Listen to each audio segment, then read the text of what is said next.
Good evening, guys. Let's get started with your review session so we can get this wrapped up and move on to doing other stuff that you want to do this evening. I'll be checking your questions throughout the course of the review to make sure that we get to all the questions you guys need to have answered. I'll also be able to answer questions for you before class as you're working your way in if you get confused about anything. Chapter 24 and 25 has elements to it, some of which are more essential than others, and so a lot of questions have been asked about what's going on with the artistic movements at the end of chapter 25. And with the movements that you're going to be learning about there, I'll help you to figure out what stuff is important to tune into. Much of it is meant to be more color for what's going on during the time period than actually essential stuff that you'll need to hold on to. It's meant to be another thematic chapter to show you a big picture about what's taking place. So I'll start running through the questions that you guys have. And if you want to add anything more to the Today's Meet page, feel free to do so. So the first question that we had earlier was, what were the liberal Protestants and did they have any effect on the nation? When you take a look at religion in the Christian faith, you're going to find that there's more liberal and more conservative religious groups that are going to be inside the conservative faith, inside the Christian faith. The most conservative of those groups are going to be fundamentalists who have an interpretation of the Bible that's very strict and literal, and so what they read in the Bible is what they believe is true. The Puritans are going to have a very strict interpretation of what religion is supposed to be, and so a lot of their behavior is reflecting an unyielding sort of view that good is good, bad is bad, and there are certain ways of behaving. There's another question that we have here. The third question was asked, what was pragmatism? And the two of them, the liberal Protestants and pragmatism, are similar. We talked about how Thomas Jefferson was pragmatic back during his presidency, where he started off as a strict constructionist who wanted smaller government and more states' rights. And then you saw him during his presidency soften that behavior and become more moderate, especially when it came to the Louisiana Purchase, where he became much more comfortable with the idea of a government getting involved in helping to buy land out west. You're going to see that same sort of pragmatism in the late 1800s. So there's a new religious reform movement. It's almost like a third great awakening for religion.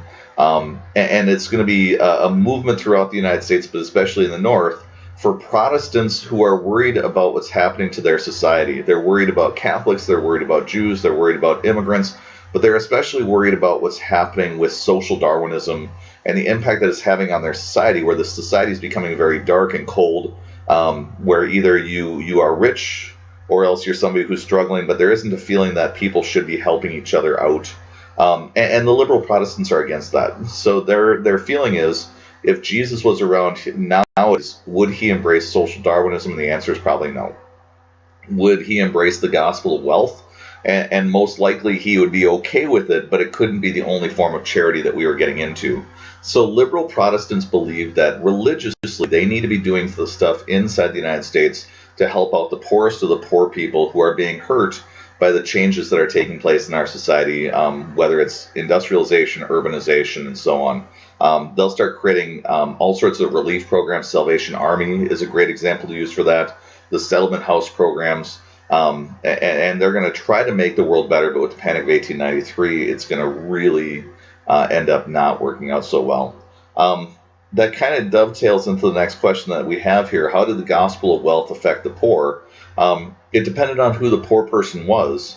The gospel of wealth is very much built on the idea that as an American, you have the power to work hard and dedicate yourself, and you can work to improve yourself in society and move up. And so there were definitely some people who worked their way up from the lowest levels in society and used the Carnegie libraries or attended university or went to the opera and improved. The key question is the number, because most people who are working in the factories during this time period do not have the time or the energy or the education to be able to use those things to actually elevate themselves out of the positions that they're in. A lot of times the factory workers are using those tools to help their kids elevate, which is not a bad thing. But for the gospel of wealth, it's going to be something that is a movement forward for our society, but as the only way of helping out poor people, it had serious limitations, especially when we crashed the economy. The next question here is, can I explain more about the World's Columbian Exposition? If you ever get the chance, take a moment and Google search the 1893 Columbian Exposition. It's really a cool story to get into. Also, one of my favorite books is called Devil in the White City. The White City is what was the nickname for the Columbian Exposition. And if you ever go to Chicago, they have a Museum of Science and Industry. That was one of the buildings from the Columbian Exposition that's still around. The rest of the buildings have all been cleared out.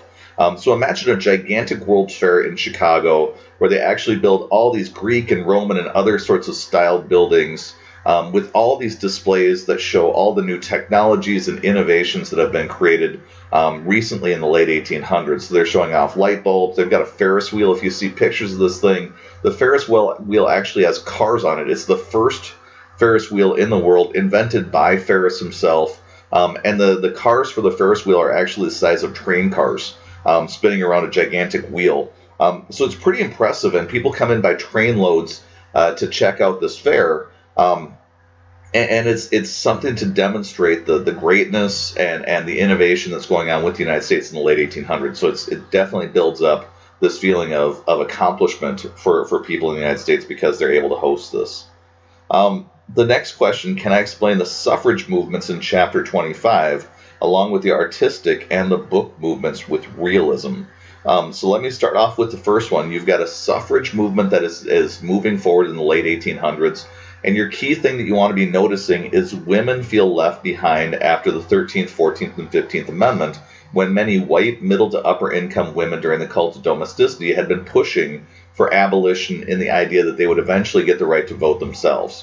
When they don't, a lot of these women are frustrated, and so they're going to be pushing to instead try to advance their situation independently, and they're going to be pushing for more equal rights in voting throughout the late 1800s. They describe in your textbook how a number of Western states will actually start giving women the right to vote, but nationally that's not going to come until the early 1900s and 1920, when the 19th Amendment will give women the right to vote. Artistically, in the book movements that you read about in your textbook, most of that is going to be for color.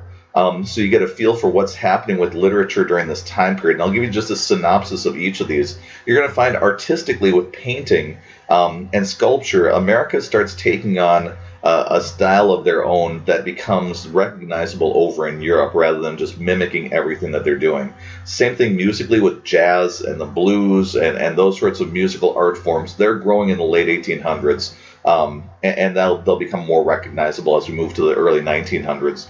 The invention of the phonograph is definitely going to help that to take off. With literature, the literature is becoming much less romantic. And what I mean by romantic is melodramatic, over the top. Good guys and bad guys are easily recognizable, and instead they're going to realism, naturalism. They're trying to give a more gritty feel for what's going on in society. The most famous author of the time is Mark Twain, who is a satirist. He is going to be making fun of a lot of things happening during this time. And his famous slogan, famous phrase, is that this is the Gilded Age, where on the surface the gilding makes everything look good, but underneath the surface everything's kind of nasty. Given the fact that our teaming between English and social studies doesn't exist anymore, and also there's different points of literature that your English teachers are focusing on, much deeper dives than that is not super essential, but you will be getting more of that in 11th and 12th grade when you move on to those courses, hopefully. When I take a look at all of those things, what I'm thinking about, especially with the writing though, is Americans are expecting a writing style that is seriously addressing the problems that are being faced during the time period. Like if you read Huck Finn, it's dealing with the issues leading up to the Civil War and the racism that's still going on in the late 1800s from Twain's perspective. We're eventually going to have yellow journalists who are going to be authors who are publishing works that'll try to get people inflamed into the idea of becoming imperialistic and spreading out outside the country.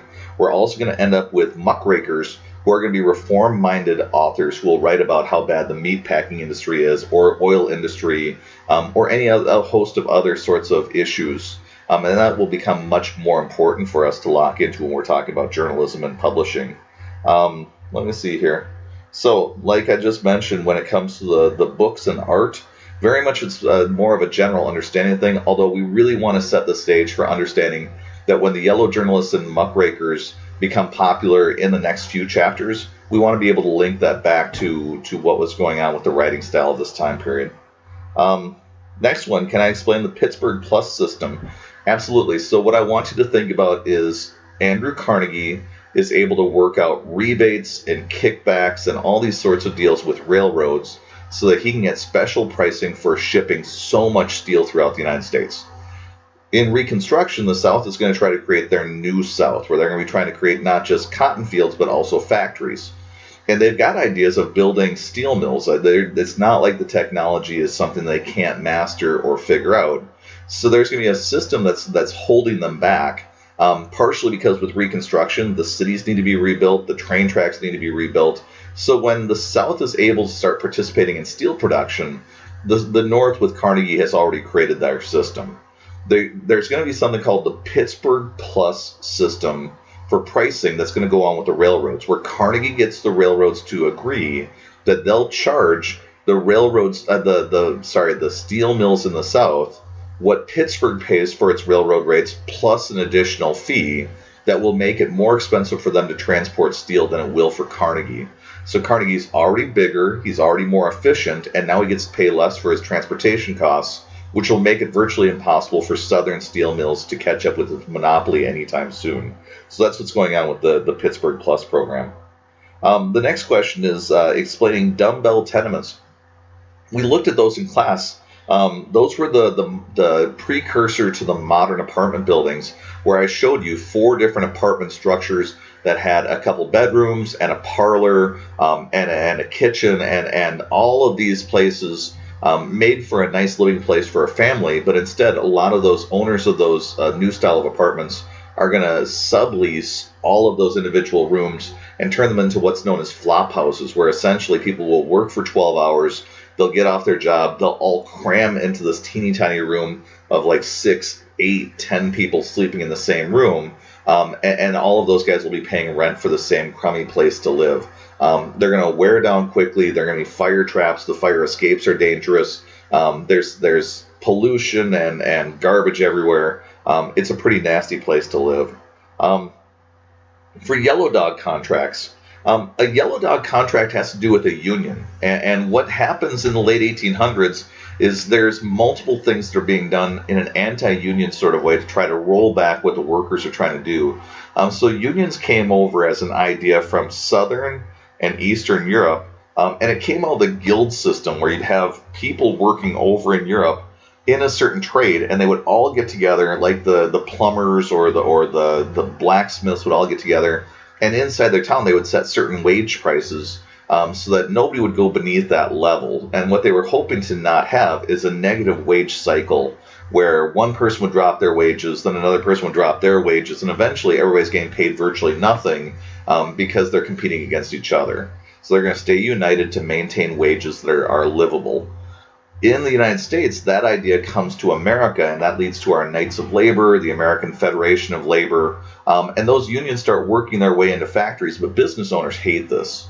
So number one, the message gets sent out to the country that there's this immigrant-y idea of unions that's seen as a negative because of the immigrant connotation. So there's a nativistic backlash against that.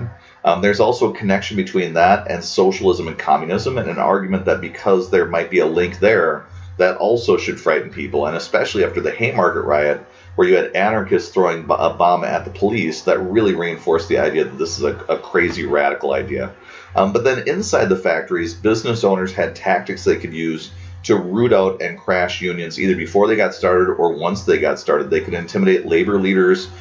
They could crush union strikes when they got started. The unions would try to create closed shops where in order to work inside of a factory, you would have to join the union. But sometimes they'd be forced to sign yellow dog contracts, which were attempts to try to hire people, but also on the promise that they would not then join a union. Otherwise, if they tried to, they'd end up losing their jobs. They're being intimidated out of doing anything to try to help themselves out by improving their workplace conditions. I am super excited that was the last question that I have from you guys tonight, although I'm a little bit nervous that that's the last question that I have from you guys tonight. We covered this material really quickly, and so my hope is that you guys are doing okay. I'm planning on staying up for a little while longer. I got to bed late last night trying to knock out grading, so I'm planning on staying up for a little while watching the email. And if you have any questions, let me know. Otherwise, if I don't respond tonight, I'll reply tomorrow morning when I get up to try to help you out with whatever problems you guys are having. Keep in mind, you guys have done fantastic work. We wanted to get to around the point after the Civil War by the time we got to winter break, but because we had a little extra time there, we are now at a really great stopping point in order to be ready for our AP test in the spring. And so you guys have done a lot of hard work. Your break over the next couple weeks is going to be well deserved, and hopefully you go into it with a good test score tomorrow. So feel free to let me know if you need anything else out. But again, thanks for coming to the review session, and hopefully it helped you. Have a good night, guys.